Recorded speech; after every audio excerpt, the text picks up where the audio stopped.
I try to give myself like the least amount of time to do stuff. Like I don't ever like to be like, oh, I'm gonna do it tomorrow, because I know like 9 times out of 10, like I might not do it tomorrow. You know what I mean? Like I try to, if I need to go work out, like man, I'm about to go work out like right now, because I know if I wait till tomorrow, like it just might not happen.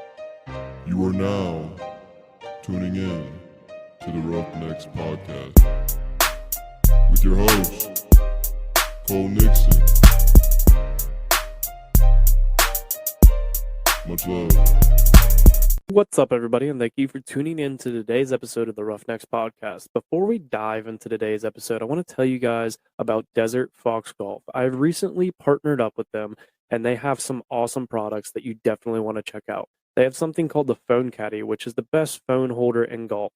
It comes in many different colors, and they even have ones with funny sayings on it, like, I work to support my golf habit, and it takes a lot of balls to play like me. If you are like me and like to use a golf app while you're playing, then this is the thing for you, because it holds your phone in a convenient location right on the golf cart. They even have a cigar holder attachment for it. One of my favorite things is their drink aid tumblers. They have these awesome 17-ounce stainless tumblers with a screw-on lid to hold your favorite beverage while playing around a golf. They have different versions, from the classic swing aid to nurse aid, hunting aid, fishing aid, and my personal favorite design, the Patriot Aid tumbler. Head over to desertfoxgolf.com and use the promo code Roughnecks for 10% off your order. But let's get into today's guest.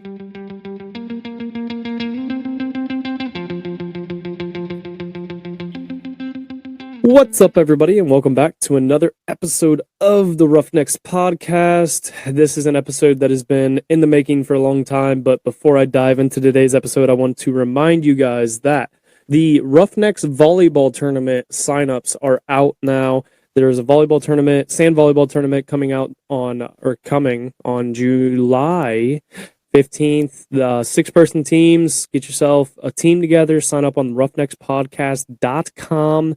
There's going to be a live band, drinks, music, food, all the fun stuff. So definitely sign up for that if you are in the area, or if you're not too far, definitely sign up for it. And we're going to have a good time there. Also, sign up for the newsletter. You can sign up for the newsletter by going to roughneckspodcast.com.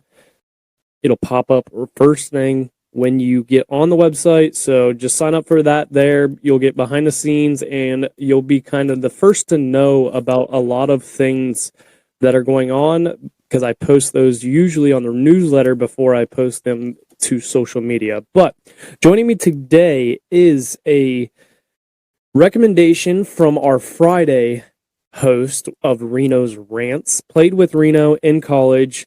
They played together at Kent State, so I'm excited to get this episode going. Justin Rankin, welcome to the Roughnecks Podcast. Thank you for having me. Appreciate it. It's been a while since we've been having some issues getting logged on here, but we finally got you on here, so I'm excited to get you on here. Just kind of to give a background on who you are, just kind of give the Roughnecks a rundown of who Justin Rankin is. Man, I grew up in Ohio. I think you're from Ohio too, correct? Correct. Yeah, what part are you from? So I'm from Central Ohio. I went to Watkins, the same high school Reno went to. Okay, yeah. I'm over like from the Cleveland area in Lorraine. Yeah, Okay. I grew up in Oberlin, Ohio. I went to Elyria Catholic High School. I obviously was there for all 4 years. And then when I graduated after that, that's when I ended up over at Kent. Kent was an amazing experience. I had my first kid at Kent. Freshman year of high school, my dad dropped me off. Hey, son, don't have any kids. First thing I did was went and had a kid. Man, I mean, yeah. Like I want to take Kent back for anything. No, I did transfer after my 3rd year being there, but I mean that was one of the greatest experiences I've ever had in my life at Kent State. Met great guys, obviously, like Reno. A lot of other guys, a lot of good connections. Man, yeah. I mean, shoot, I think I live a pretty good life. I can't complain about what's going on. Still trying to figure out who I am for the most part, but I'm making it work day by day. Yeah, I like that you kind of talked about still trying to figure out who I am, because I feel like, we talk about that kind of stuff a lot on this podcast. And one of those things is like, people think they're supposed to have their life together, like by the time they're 24 or 21, whatever. And it's like, no, you You won't. I'm only 24, and I sometimes think like I'm supposed to have it figured out, but then I get a reminder like, no, like you're still trying to figure things out. It's okay to kind of take that slow. So kind of touch on that of how you feel about, just touch on what you think of that topic. Yeah, I mean, it's a man. The past couple of years have been like a roller coaster, especially ever since COVID happened. I mean, I think a lot of people kind of figured out they don't know what the hell they're doing with their lives when COVID happened. That kind of put a lot of stuff into perspective for a lot of people. But shoot, after that, I've been kind of just like in and out contemplating whether I'm going to keep playing football or whether I'm going to like, kind of find a job. And, I sell life insurance. So I kind of did that for a little while, but every year when football came around, I kind of went back into it and, cause it was something I still love to do, something I was still good at, something that was still flourishing in my life that I can do while I'm young. And it was an opportunity I wanted to keep taking to keep trying to make it outside. Obviously I play indoor football. I don't know if Reno told you that or not, but yeah, I play in the arena football league right now, and I love it. I mean, it's fun. Obviously it's not like the ideal place that any of us want to go, but I mean it's fun. I take it for what it is, and I take every opportunity that comes about. So I can't complain about it. Like we said, people try to figure out their lives at 25, but man, that's not the reality of the situation. That's not what's going to happen. We got a lot of time to figure that out. Exactly. And like, that's the, when you talk about trying to figure that life out, everybody just kind of wants to get in a rush, and you almost sometimes have to slow down. And, you talked about, I kind of wanted to ask you, because 2020 for me, the pandemic year and everything, that was my senior year at college. And it almost hurt my love for football because of everything getting shut down. It was supposed to be my senior year of college, and I'm playing football. And then, like, all of a sudden, they're like, we don't have a season, because I played D3. So we didn't have a season. And then our season got pushed to spring, but we only played 3 games. And, that through COVID, we were given another year of eligibility. And a lot of people are like, you going to come back? You going to come back? And I'm like, I kind of fell out of love with it. Did you experience that a little bit in 2020? Or, I don't know what your situation was like exactly, but it was rough. I was a little different than you were. You were in college still when it happened. So, that could, I couldn't imagine how tough that was. But that was my first year out. I was coming out of college. Shoot, I didn't have a pro day. All my camp invites got canceled. All my workouts, tryouts, things like that, everything got canceled. So it kind of sucked. And then, after that, they just kind of passed over our class, and now we're competing with not only our class but the class under us. And it kind of sucked. It definitely put me into a dark place for a while. And I like I said, I think COVID kind of it put a lot of things into perspective for a lot of people. It kind of showed us like, man, football is not the end all be all. Any given day, this shit can go away. And it showed people like, shoot, we got to have a plan B. As much as we want to put all of our eggs in that one basket, it's like you got to have a plan B, because anything can happen. Who knew that a fucking world pandemic was about to happen? You know what I mean? You can't. Shoot, if I would have known that, I would have graduated early or graduated late, one of the two. You know what I mean? But yeah, it's one of those things when it happened. Like, I don't feel like anybody wanted to believe it, because it's like that. Okay, whatever. Like, I remember my roommate coming in that year, my junior, because it started the end of my junior year, and he came in and he's like, man, have you heard, like, this school shut down, this school shut down? I'm like, what are you talking about? And I was like, I feel like they're just overreacting. And then all of a sudden it was like, oh, wow, like, this is really happening. Whole world is shut down. Yeah. Yeah, it was crazy. It definitely tested your love for like a lot of stuff. Mm-hmm. Relationships, friendships, football, everything, man. That was a tough time. So I definitely went to a dark place without football for a while, and I had to figure out whether I wanted to really keep pursuing it through everything or kind of let it go. For a while I was ready to let it go. I was really ready to let it go for a while. We'll definitely get into that, but first I wanted to kind of go back to your decision to go to Kent State. I always like to ask that question when I have athletes on, like, why'd you go to the school you did? Like, kind of what drew you in? Because I do have some younger listeners, and I know I do have some high school athletes, and I feel like it is very important to tell them, like, what to look for and just kind of hear the experiences of others, because you hear a lot of people pick the wrong school, or so they say, or they go to the school just because it seemed good on paper, but they didn't actually like do all the things that they should have. So kind of why did you pick Kent State? Man, I was kind of in a weird situation. Not really a weird situation. I mean, I know there's a lot of athletes that were in the same situation as me, but you know, I didn't have the grades coming out of high school. So you know, I had all the offers, I had all the, you know, the hoorah, whatever. But when it came to around like the end of my junior year, beginning of my senior year of high school, when it was ready to commit, you know, I kind of started calling around, and I wasn't even eligible to play Division One.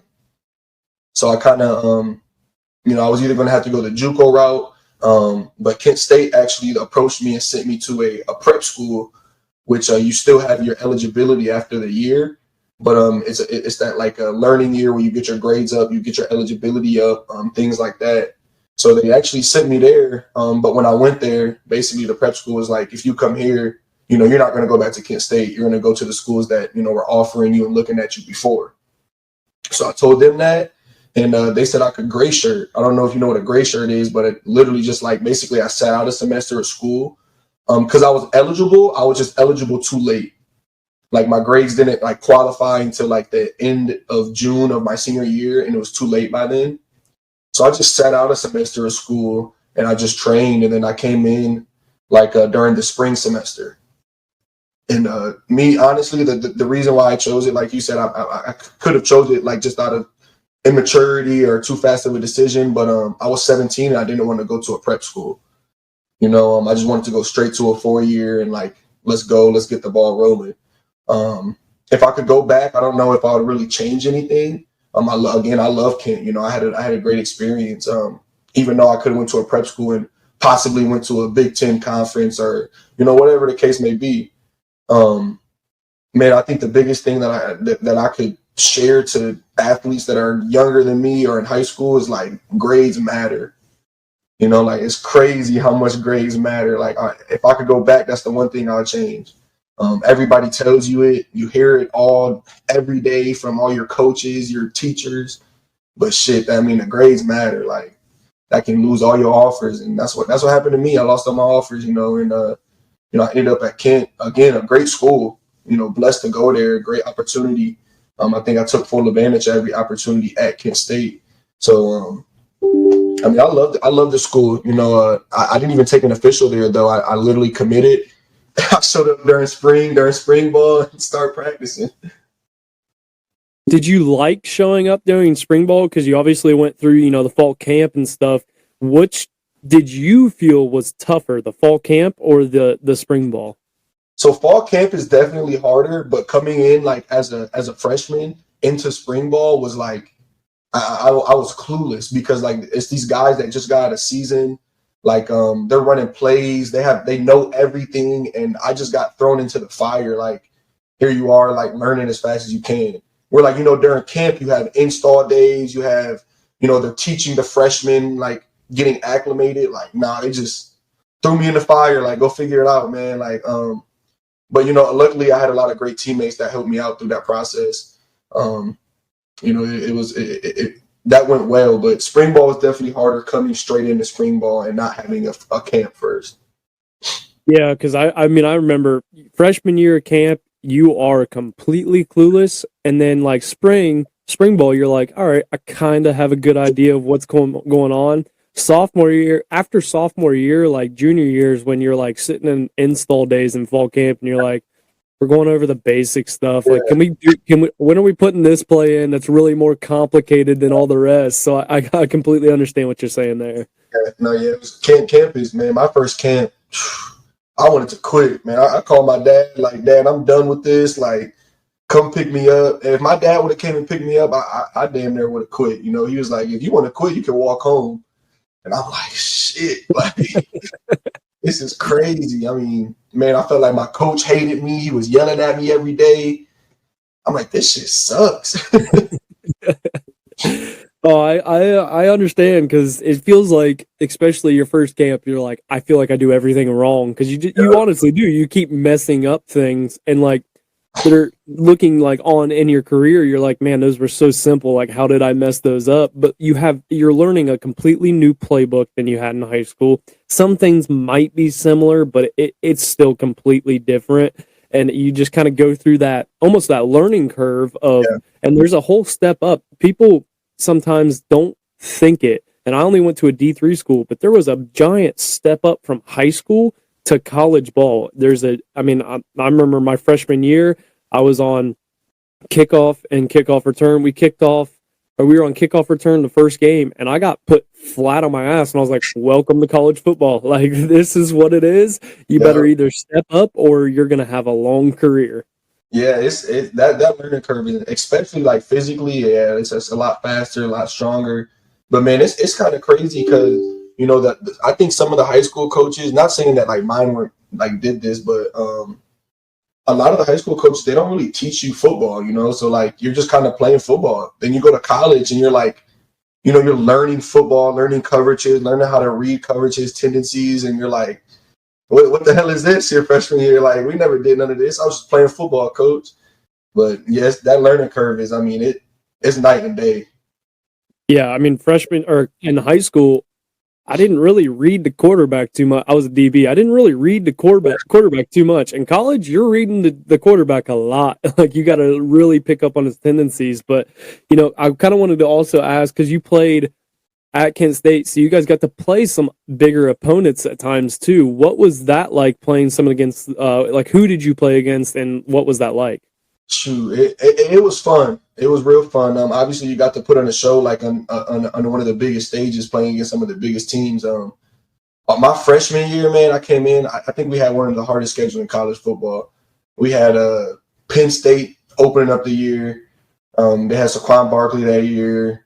They had some guys, and then we had 2 games later. We had Alabama coming off the national championship.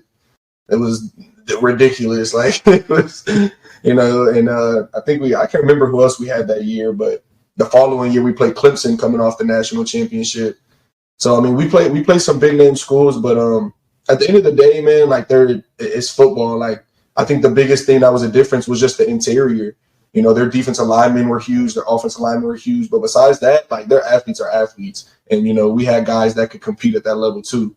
I think, honestly, it was like, for me, it was kind of like a validation thing. Like, I was like, oh, okay, like, when we played them, I'm like, oh, like, I could play at this level. Like, I always knew it in my brain, but it was just kind of a validation. Like, yeah, I could play in the Big Ten and the SEC, like, and this just proved it to me. That's it. Like, so it was fun though. It was fun playing against some of them teams. That's what, it's kind of cool to hear, both experiences too, because Reno said the same thing, kind of like, yeah, you kind of get this, oh, we're playing this, national championship caliber team. But at the end of the day, it's just another team. It's not, you can't go in, if you go in looking like, oh man, we're playing the national champions last year, like, they're going to kick our ass, you're going to lose. Yeah, like, you can't go into it with that. And because Reno talked about, blocking one of the Bosas, and it's like, you kind of get to that point where it's like, yes, this is this guy in front of me, but I still have to do my job. And when you get over the fact of being awestruck, you kind of start playing your game like you've been taught to do, and like you can do. For sure, yeah, it's that's definitely how it is. It's like I feel like there's 2 types of guys when you start to play those teams. Like, the guys that kind of like already knew that they should be playing or they can play against those type of people, and the guys that are kind of on the edge. Where they don't know, it could go well, it could go bad, but if it goes bad, it's gonna go real bad because you're playing against some of the best in the nation. But for me personally, man, like in my brain, I was like, man, I was supposed to be at that level, so it was nothing to me. I'm like, yeah, I'm gonna go out here and ball out against these dudes, and I think I held my own. I don't think I did the greatest, I don't think I did the worst, but I definitely think I held my own, and it definitely validated a lot of the times that we played. Like, I could 100% play at this level, like. But gives you that little bit of that confidence boost, and that's what you need sometimes. And you always have it. You have to have it inside you of, I can do this. Like, I know I can do this. If you don't have that from the beginning, like you said, you didn't do the best, you didn't do the worst. That's the humbleness inside you going, you know what? I could do better, but that's the best thing. You could sit there and say like, oh, we played, the national champions. Like I didn't get as many yards as I wanted to, but Yeah. That's who we played. But if you sit there and say that, then you're not growing. If you're going, man, I could have done better, then you're just going to continue to grow off of that. Yeah, no, 100%. I definitely agree with that. I mean, it was a fun experience though. Now, I'll be honest. Like playing against some of those teams, like it's a fun experience. You figure out your weaknesses, your strengths. You get to watch film and be like, all right, I need to go get better at this, and that. Like, but man, I think just playing in the arenas too. Whew, I mean, it was crazy. I don't know if Reno told you, but like our first year we played Penn State, it was their first home game, and it was like a whiteout. Oh my, it was sold out. It was crazy. I'm like an 18-year-old kid walking around this arena, like what's happening here? Like this is crazy.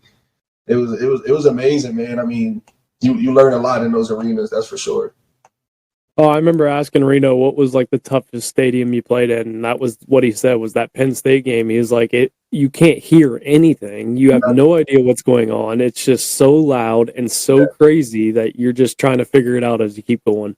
It was insane. I mean, when we came out for like warm-ups, like, I mean, it's probably an hour and a half, 2 hours before the game. Like half the stadium's already filled up. Like you can't hear anything in warm-ups. I'm like, what is going on? Like, this is crazy. Like, I'm like, how are we about to play this game? You can't even hear the snap count. I couldn't hear my quarterback. I'm right next to him. It was crazy.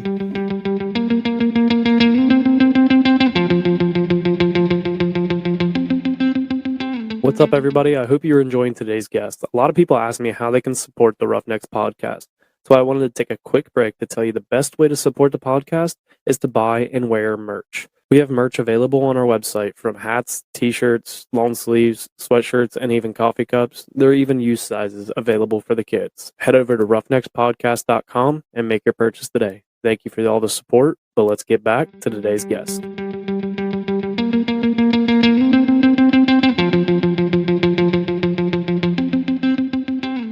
So after college, you ended up going on to doing the indoor football league. Just kind of tell me why you decided to go that route and like what that has been like for you. So, man, the first time like I even heard anything about indoors, I got a buddy. His name is it was actually during COVID. They were still going. The arena football was still kind of going on. It shut down like after the 5th game or something, but it still started up. And I had a buddy named Malik Duncan, and he kept trying to tell me like, man, come play indoor. Like you got to do something. And I was just kind of like, bro, like I don't even know what indoor is. Like I'm not playing indoor football. Like, I was 100% against it. Like never heard of it. I'm like, I'm not doing that. And after COVID happened, after I had my pro day and I didn't end up nowhere else, I was like, yo, Malik, like, is the indoor league still going on? And he was like, yeah, it's still happening. So, I ended up going to play in Bismarck, North Dakota.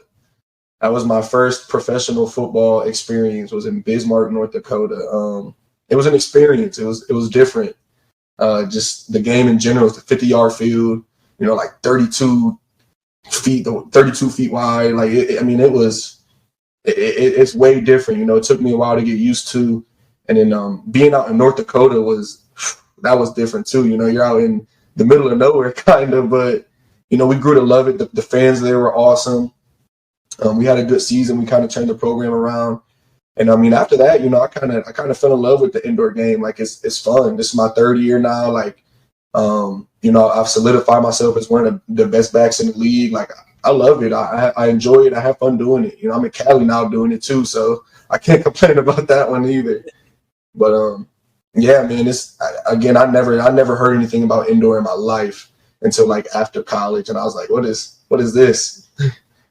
But it's fun. I like it. So what are the rule differences? Because I know there's some, obviously the shorter field being a 50-yard field, but is there some rule differences compared to like the football you're used to? Yeah, there's a good amount, but you don't really like notice them until you get called like for the penalty.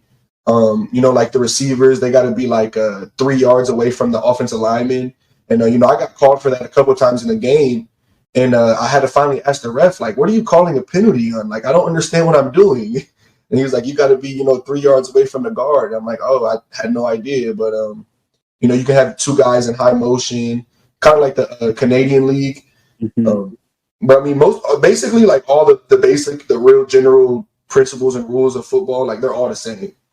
It's just every now and then, like there's like a rule or two that like it's kind of different, but you'll never notice the difference until it's actually called, which they don't call it that often. But I mean, it's still football. It's like 7-on-7 with pads. That's how I could describe it in a wall. 7-on-7 though for running back isn't as fun, but I mean, I know there's definitely still the rushing aspect to it. Being a running back in that league, do you feel that you don't get as many touches, I guess you wouldn't call it, compared to like college, or do you still feel kind of like it's very similar? Yes, it's still very similar. The AFL, so the Arena Football League, like the original one, they were like no running backs. They were just passing like only. They like barely ever ran the ball. But the indoor football league, like they're like, I mean, honestly, like if you can't run the ball in the indoor football league, like you'll lose. Like you got to have a rushing quarterback. You got to have a pretty decent running back. It still is very pass heavy, but I mean, honestly, shoot, this year, like we're the number one rushing team in the league. Like we run the ball a lot. Our OC, he loves to run the ball. We still throw it, but he loves to run the ball. So I probably get the ball more than I did in college now. Whether it's like they split me out wide or keep me in the backfield, they figure out a way to give me the ball. So I appreciate it. I appreciate all my teammates and everything. But yeah, I don't see too much of a difference with that. That's the thing. I feel like some people, if they were like to look at stats, they'd be like, "Oh, he only got like 68 yards this game," and it's like, yeah, but he had 3 touchdowns because like it's a shorter field. So like 68 yards on that kind of field almost like equivalates to like 200 yards on a 100-yard field. Yeah, when somebody has like 100-yard rushing game, like everybody's freaking out, like, oh, like he went crazy, like, and you're like, what do you mean? And everybody from the outside, like, it's only 100 yards. You're like, bro, it's in a 50-yard field, like. You know what I mean? Most of the time you're starting from the 20 or the 25, so you have 25 yards left. Like, but no, yeah, it definitely is like 100-yard games equivalent to like a 200, 300-yard game outside. And I mean, it's awesome, and it's a high scoring game. I mean, you score 67. It's like a basketball game. You're scoring 60, 70 points a game. It's pretty awesome. You get to have 5, 6 touchdowns in a game, which outdoors, like you barely ever see that. Like, so it's pretty fun. Is it kind of different playing because you guys are playing right now, correct? Yeah. So when's your guys' season start and end? We started in like February, around February and March, and then we end around August, depending like if you make it to the championship, stuff like that. It ends like the end of July, beginning of August. So is it weird kind of playing at this time of the year, like especially because you're kind of used to kind of being in that spring ball area in college? Is it weird playing in this like this time of year? It used to be like my first year. It was really weird, but now it's not. I'm kind of used to it. Like I don't. You definitely get used to it. But my first year, I was like, what? Like this? Like I'm kind of thrown off just by the time, the weather, the everything. That I'm playing like during the summertime. But you really don't see too much of, I guess, like that affecting the game because we're inside. We're like, if we were playing outdoors, it would definitely be a little different. You're playing in like the summertime, like it's probably scorching hot. But I mean, we're inside, so like, shoot, it feels good inside all the time. Yeah, I bet. I mean, I feel like playing inside. Of course, I never played on an indoor, space, so I don't know what that's like. But I feel like playing inside, at first is kind of weird, but then you're like, man, this is kind of nice. Yeah, it is nice. Like not having to deal with the weather. Oh, it's so beautiful. It is so beautiful. The worst thing though is the wall. Playing inside with the wall. Oh my gosh, that thing is awful. It's so hard. Like the wall, everybody tells you like when you first get there, the wall is undefeated. And like you never know until you like hit the wall. Everybody's like, oh, it can't be that bad. And they hit the wall and they're like, oh shit. That wall hurt. Like, yeah. Kind of explain what that wall is, because I know what you're talking about, but for the listener aspect, like there's a wall around the outside, correct? Yeah. It's like you can literally it's like hockey, like like you look at a hockey rink. We're literally playing on the hockey rink, and the wall is still up and everything. But in hockey, how it has the glass part, like they take like that plastic glass part off. So like people go catch a ball and they can flip over the wall, and somebody can get tackled over the wall, and then you just landing on concrete. If you catch the ball and you go over the wall, as long as you come up with the ball before the ref gets over there, it's a touchdown. Or interception, vice versa. You see it where like guys go over the wall into their sideline, and the coach will just hand them a ball, like, get up, just get up, here's a ball, and it's a touchdown. It counts as a touchdown. It's crazy. How would you say the competition level transferred from high school to college to the indoor football league? Man, high school was easy. I mean, high school was so easy. The competition is, it's night and day. High school, you can kind of just play football. I think that's why a lot of coaches, kind of don't really teach the details, the small details and aspects of football, because you can just kind of play. If you got a really good player, like, just give him the ball and he'll just make something happen. When you start to get to college and everybody was that guy at their high school, or everybody was fast, everybody's kind of strong, it's a lot harder. That's when you got to start separating yourself. And then especially after college, you started getting to the pro level. This is like, I guess you can consider this one of the lowest levels of pro, and it's still like, if you're not in shape, if you're not working out, if you're not working on your craft, you're gonna get exposed, you're gonna get cut, you're gonna be off of a team. So the competition level is, it's night and day from high school.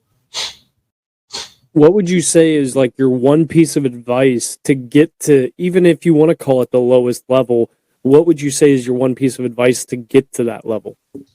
Man, I know everybody says it, but like, just keep working hard. If there's a moment where you be like, man, I'm busting my ass off, and it's like, no, like, you got to work harder. I found one of my best friends. His name is Trey, and one of my other best friends' his name is KP. And when we were in college, we were waking up before practice at 4:30, 5 a.m., going to catch 100, 200 balls. Just take advantage of all the resources you have in college, and just bust your ass. You're there for football at the end of the day. I know, like, you got school and stuff like that, but like, at the end of the day, you're on a football scholarship. You went there to play football. Like, take advantage of that. If you have aspirations to go play pro, you gotta make football a priority, like the number one priority, because there's guys out there that are doing that. So if you don't do that, there's no way you can keep up with them. No way. It's not possible. Yeah, that's the thing, is like, you can look at that in any aspect of life, whether it's you want to be a doctor, you want to be a professional football player, you have to put that first. There's a lot of things that you might have to sacrifice for that. Like, you sacrifice sleeping to be able to wake up early, go catch those balls before practice. You have to be willing to sacrifice. And if you're not willing to sacrifice, you'll probably never make it to where you want to get. Yeah, no, yeah, it's crazy. A lot of people don't realize, that they got to make those sacrifices, and then when it's time for that opportunity to come about and the sacrifice needs to be made, a lot of them aren't willing to make that actual sacrifice. They're like, shoot, like, I can't go to sleep. I can't get an extra hour of sleep. Like, nah, bro, you got to get up and go grind. And they be like, I don't know if I want to do that. And it's like, man, well, you don't know if you want to play, professional football, or you don't know if you want to be a doctor then. It's definitely a hard work and consistency, man.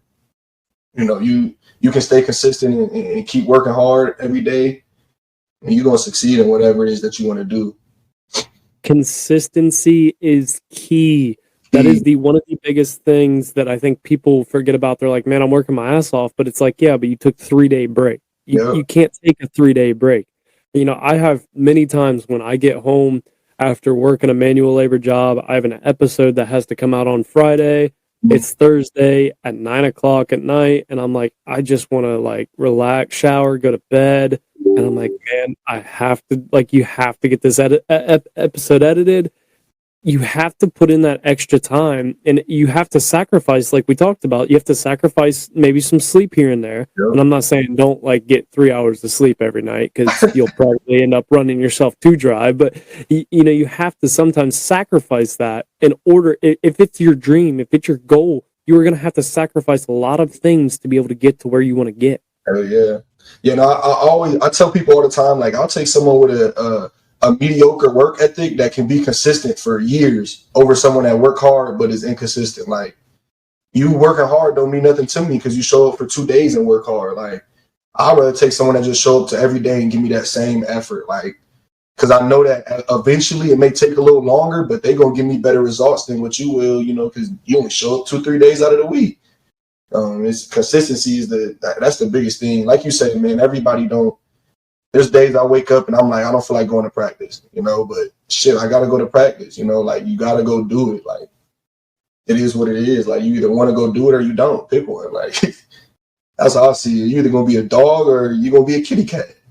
Yeah, exactly. I mean, you're not always going to be motivated to do things. Motivation is just a feeling. It's just something that comes and goes. Like there's definitely days where we wake up and we're like, I'm so excited to go do this. Like I'm ready to go do this. But then there's those days where you wake up at 5, like your alarm clock goes off at 5 a.m. and you got to go work out. And you're like, I really don't want to go. I could just like lay my head down and go back to sleep. But if you get up, you put yourself 1% like above a lot of other people. So you have to put in that extra 1%. You have to put in that extra time and tell yourself, you're like, I don't want to do it, but I have to stay consistent because consistency, especially like in the weight room or, you know, in fitness and with like sports, if you're not consistent, you won't make it anywhere. But if you stay consistent, it becomes just a habit of, I got to go do this. And you can't just go through the motions. You still have to go put in work. Yeah, you're going to have your good days. You're going to have your bad days. But if you still go, even if it's a bad day, you were still better than 90% of other people. 100%. A lot of people get up and fold every morning. I don't feel like doing this. I don't feel like working out. Just don't do it. You know, shoot, like we're creatures of emotion. You make all of our decisions based off of a feeling, based off of an emotion that we're feeling. Like, I don't feel like working out. I don't feel like eating, and you just don't do it. You know, I feel like that's a huge mindset thing that a lot of people, like, they don't have that mindset yet of like, just because I don't necessarily feel like doing it, you know, I got to change my thoughts to make me go do it. You know what I mean? Shoot, you know, your thoughts drive your emotions drive your actions. Ultimately, your actions are your results, you know, and I mean, it's either you're going to go do it or you're not. That's how I see it. And I think that's just a mindset thing. I think, you know, a lot of people don't work on their mindset, don't work on their mental, and that's why they fold every morning when they wake up. In my opinion, I view mental like toughness or mental wellness, I guess if we want to call it that, over your physical wellness. Your mental is what is going to drive your physical. 100%. Because if you're not mentally like driven, and I'm guilty of this, I'm not going to sit here and say that I'm perfect at it. I'm definitely guilty of this, where there's times where I'm like, oh, I can do it tomorrow.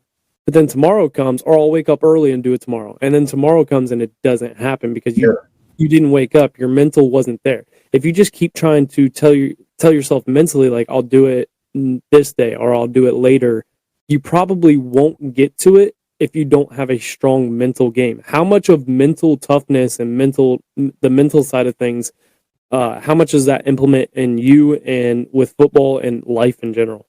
Man, I mean, it's huge. Like you said, like, I try to give myself like the least amount of time to do stuff. Like I don't ever like to be like, oh, I'm gonna do it tomorrow, because I know like 9 times out of 10, like I might not do it tomorrow. You know what I mean? Like I try to, if I need to go work out, like, man, I'm about to go work out like right now, because I know if I wait till tomorrow, like it just might not happen. You know, because it's just one of those days. It's huge though. Like again, like you know, just to touch on that, the mental aspect. When I was during COVID, you know, I was in a bad place just mentally. You know, football was done. I didn't know what to do. All that shit was just messing with my head. So, you know, I had to go find myself. I had to really find my mental and change my mindset. And it's changed a lot from since then. So now, I mean, that's all I think about, all I do. You know, I'm reading books about growth, about my mental growth, all that stuff, you know, because it helps. You know, we have the knowledge there. We just got to implement it all. And a lot of us just don't implement the knowledge. Like, you know, that's really what it boils down to. You know, we can sit here and say what to do. We know what to do, but it's like, man, are we going to actually implement what to do? It's a very cliche saying, but actions speak louder than words, and it is 100% the truth. If like we all know somebody, everybody listening and everybody knows somebody that like says this or says that, but doesn't actually follow it up. So if you're gonna say it, you gotta do it. And I'd rather you almost do it and then say it. Like Yeah. if you're gonna go that route, if you're gonna speak it out loud, you have to do it first. In my opinion, to be able to talk about it. We had a coach at Kent. It was actually after Reno was done, but it was our new head coach. His name was Sean Lewis. I mean, he was one of the greatest coaches I've ever had, and he used to tell us all the time. I mean, it was on repeat. Like your actions speak so loud, I can barely hear you speaking. You know, and it was like it stuck with me. Like it still sticks with me. Like I still say it to this day. Like because your actions are so loud, like I can barely hear you talking. Like you can tell me whatever you want, but I'm gonna watch what you do.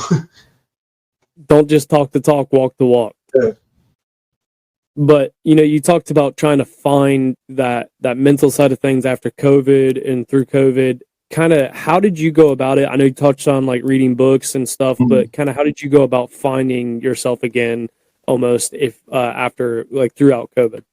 Man, it's kind of crazy because I found it in a spot that I never thought I would really start to find a lot of this knowledge. It was in the insurance industry. One of my mentors, his name is Arturo Romero. And again, if people don't have mentors, like man, mentors are, I mean, they save your life. They expedite everything. You know what I mean? All the mistakes that they made, like you can just learn from them. Now you're that much further ahead. But he really changed my mindset with a lot of stuff. Just mentally, just on life in general, not just football. He just molded my mindset to like what I want my life to look like, how I want it to look like, and the steps that it actually takes to be able to attain that type of lifestyle. And man, ever since I started talking to him, being around him, and he kind of put me under some books and stuff like that, podcasts, just listen to different people speak. It just changed how I think about everything on a daily basis. Just from the time I wake up, what I do when I wake up, to the time I go to sleep and what I do when I go to sleep. Man, it was completely different. Yeah, he definitely changed my whole mindset. Completely shifted my mindset. Mentors are one of the biggest things that I think people take for granted. Yeah. And especially when we're younger. I mean, I can remember sitting with you're sitting with your grandparents when you're younger, and they're telling stories, and you're like, yeah, whatever. Like this is stupid. But then there was a lot of lessons to be learned from those.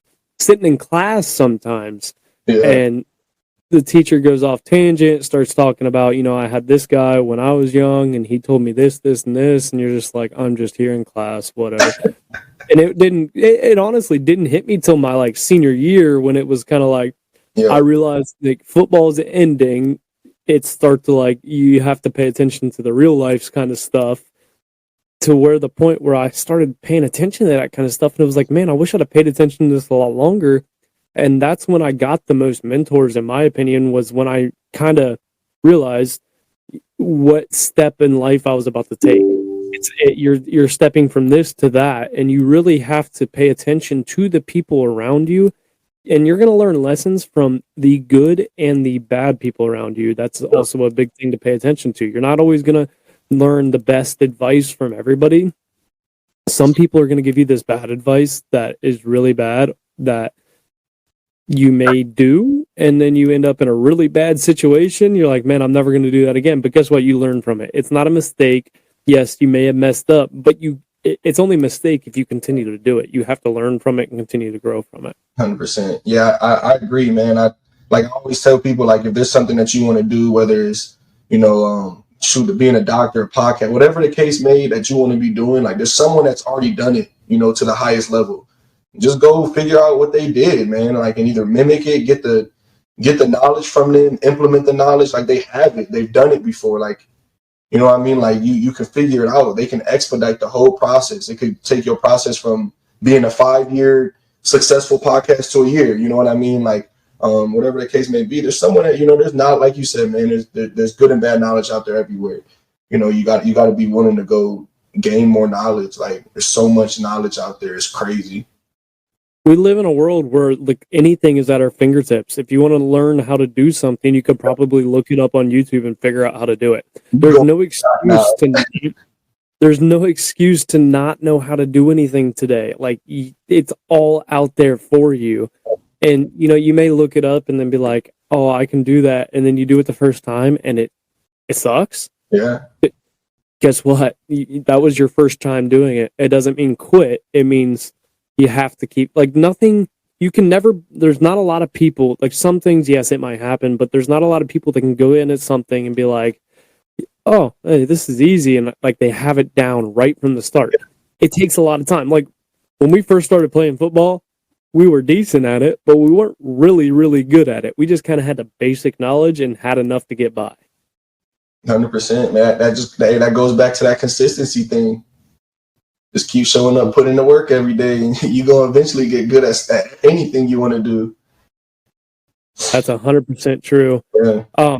So do you like, which would you put higher? And I'm curious about this because I know my answer with college and high school, but what did you like more, high school, college, or the indoor football? Like, which is your favorite?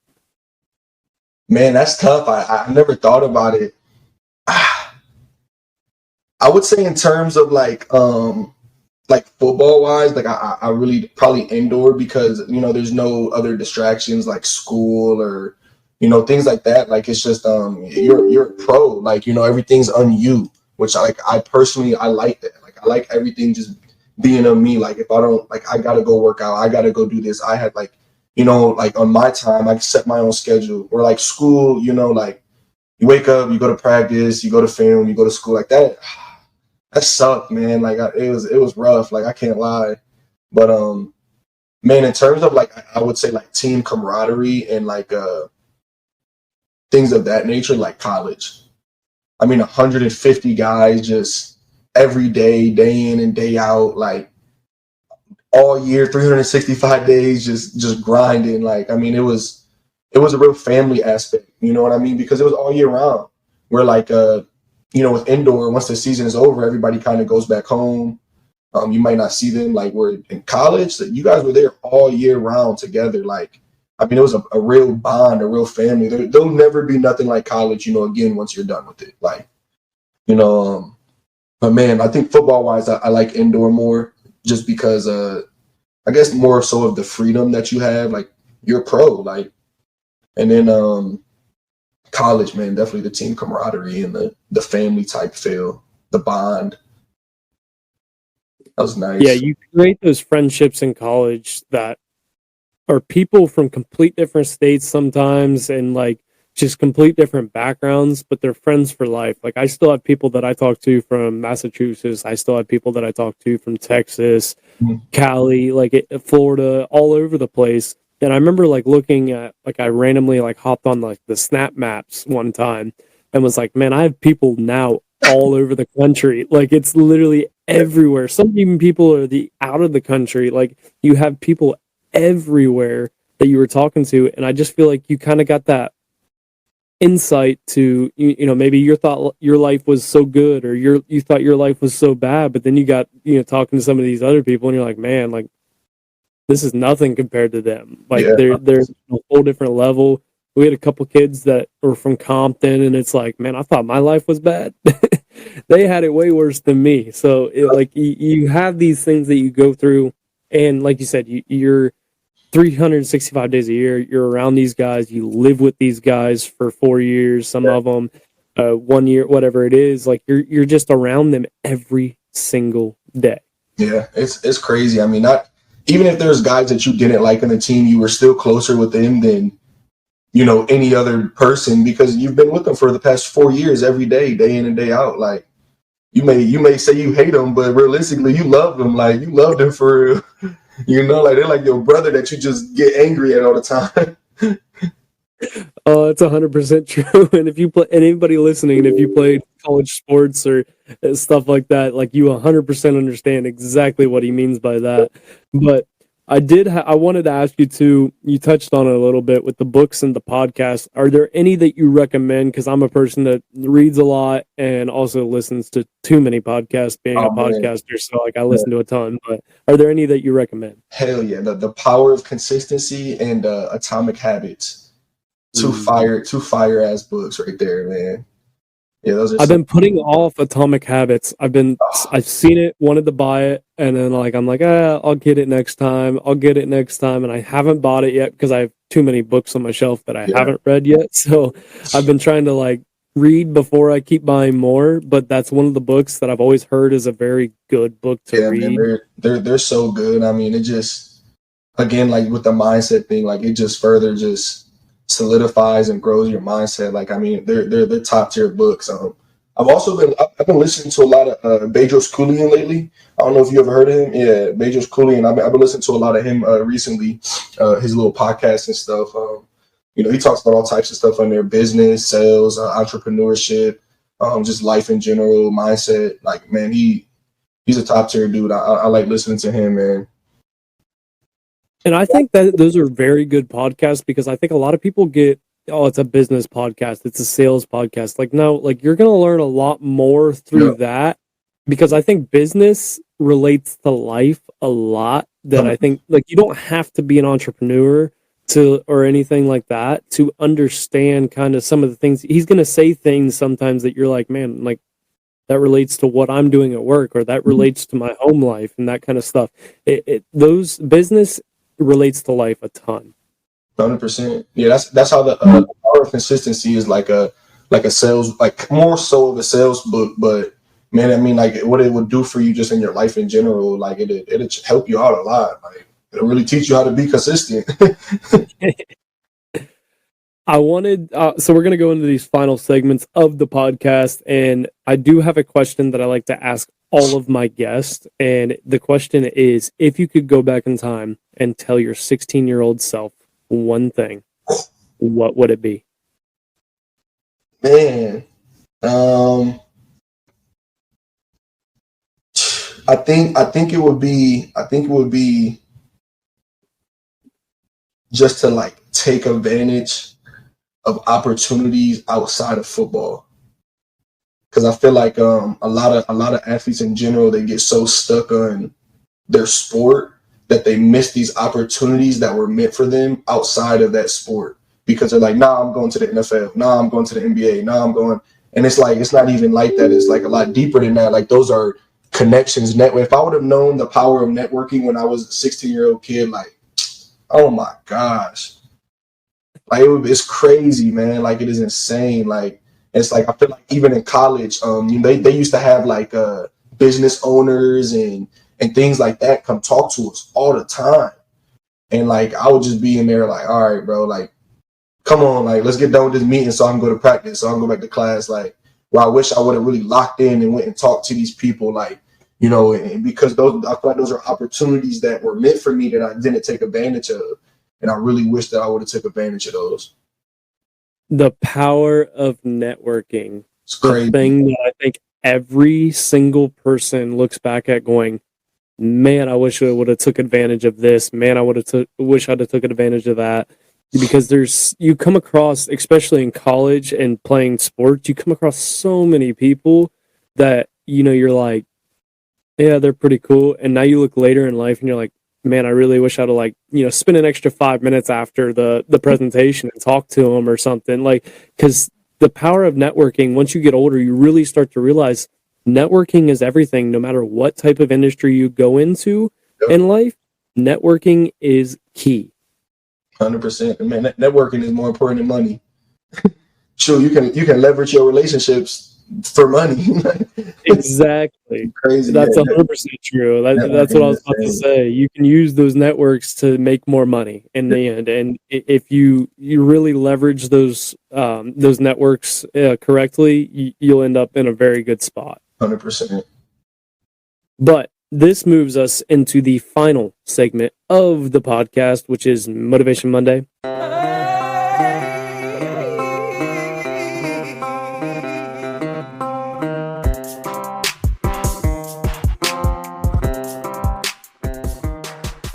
Motivation Monday is the point in the episode where I allow the guests to give the Roughnecks listeners a little inspirational bump to set the tone for their week as they listen on Monday morning.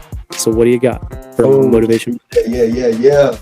Shoot, I think I actually mentioned something about it earlier, man. This is something that I love telling to my teammates, you know, my friends, anybody, man. Again, we're humans of emotion. So if you can control your thoughts, you know, you're gonna be able to control the outcome of your life. People don't like your results. It's probably because you was thinking negatively. You know, again, your thoughts drive your emotions drive your actions. Ultimately, your actions are your results. You know, and I feel like once you get a control over your thoughts and what you're thinking on a daily basis, you know, that you can start to have more of a control over your life.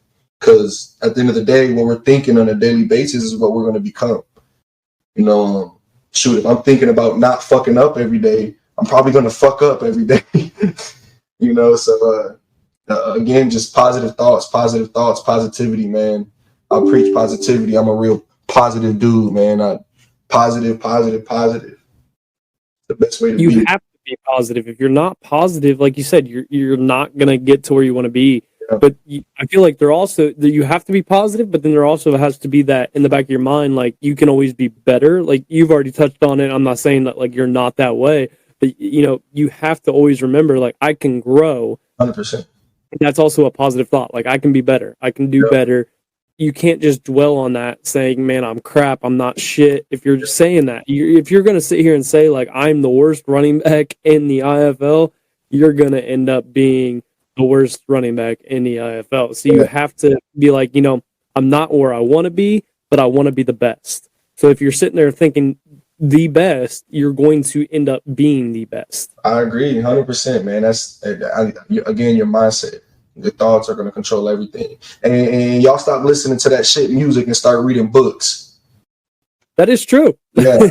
Like, I mean, I've started turning off music a lot more. I think the guy that I work with that rides with me in the truck, he's like, sometimes when I turn on these podcasts or audiobooks, he's kind of probably like, dude, can we just listen to something else? But at the same time, I'm like, you know what? It's my truck, so I'm going to listen to what I want to listen to. Everybody always laughs at me because they ask what kind of music I'm listening to. And I'm like, bro, I don't listen to music no more. Like, I just listen to podcasts and I read books. Like, try to listen to music about people shooting, selling drugs. And like, come on, bro, I don't want to listen to that shit no more. Exactly. Like, there comes a point where you want to eventually, like, you want to grow. So you have to look at, that's the best way to grow. If you're listening, sometimes it gets boring. You're going to have those podcasts or you're going to have those books where you get bored. Maybe you'll turn it off for a little bit and listen to music, but like you can't get in that consistency of listening to music. Yeah. And I'm not saying you can't listen to music at all. Like you definitely can, but like you still should be putting in more time listening to podcasts or reading books or listening to the audio books. And I mean truly listening. I mean, there's certain podcasts that I will not listen to unless I'm like kind of just not really paying attention to what I'm actually doing, and I'm just sitting there because there are podcasts that I really want to learn from, I really want to grow from. Yeah, I mean, your brain is just like your body. You eat bullshit, you know, you're gonna perform poorly in whatever physical activities that you're doing. You know, your brain is the same way. Whatever you're gonna consume in your brain, like, I mean, that's what you're gonna start doing. You know, it's influencing what you're doing. Exactly. Justin, thank you for coming on the podcast. Where can people find and follow you on social media? Everything is JRank11. JRank11 on everything. I will have the links in the description for that as well. Definitely go watch the game. I've watched a couple. It's fun to watch just because it's like kind of that switch up from like real football and kind of gives you a little bit, I don't want to call it not real football, but you know what I mean? Like it kind of gives you that switch up and you still get that football in the spring summertime when all the other football is gone. Yeah, it's fun. It's fun to watch, man. Fast pace, a lot of scoring. Definitely tune into that. Definitely go follow him. But until Monday, you guys know the deal. Life is hard and it's going to knock you down just like a bull does to a bull rider. Don't let that bull of life walk all over you. Get up and grab the bull by the horns and take control of your life. Roughnecks, out.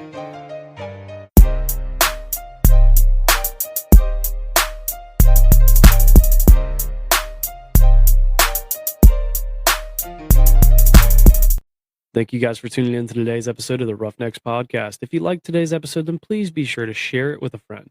You can follow the Roughnecks Podcast on Facebook, Instagram, and TikTok at Roughnecks Podcast. Head over to roughneckspodcast.com and grab yourself some Roughnecks merch. Until next time, make sure you grab the bull by the horns and take control of your life. Roughnecks, out.